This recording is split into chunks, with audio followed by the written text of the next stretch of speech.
Hi, I am one of your e-course psychology professors, and in the lesson on development under aging, there's a story about Hogoe, which is a dementia and Alzheimer's home for clients in a suburb of Amsterdam.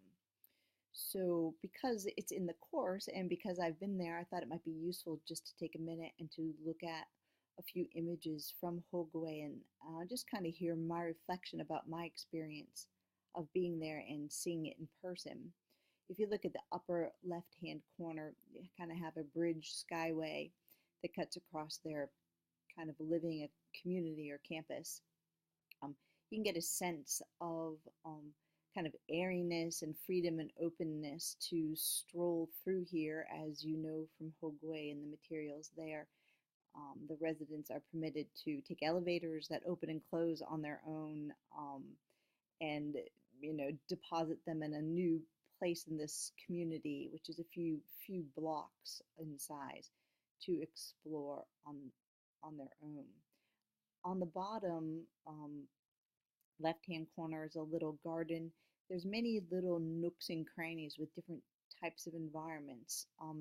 If you had dementia or Alzheimer's, I imagine that the experience would be that you were in a totally new place, which would, I think, be engaging to you, engage you with different art, different architecture, and different gardening in a way that would be very freeing and certainly give you a sense of exploration and freedom, which is limited in nursing homes in the United States. On the upper right hand corner is an example of one style of interior living. On the bottom is another type of different style. And they encourage the patients' families to help them to choose a style that is reflective of how they lived themselves before they developed Alzheimer's or dementia and needed to have supervision and care. I walked all through here freely. The philosophy of Hogwe is to invite the community into the facility to walk around as if it's a normal place and a normal street. I did not go into a residence because you have to be invited to go inside, and I was not invited when I was there to enter someone's home. They live in groups of 3 or 4 bedrooms. Um, there's also a travel agency there, a toy store, a grocery store, a movie theater, a variety of activities. They had some people that were singing opera, I noticed, on a street corner type of posting to come and sing to the patients.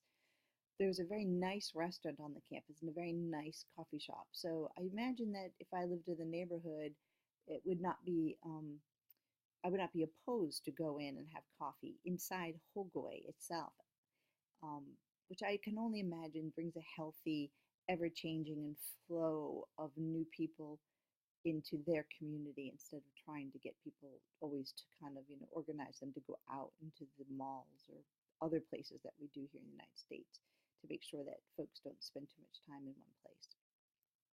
The only drawback I saw to this community was, sadly, and perhaps, to no big surprise, it did not cure Alzheimer's or dementia.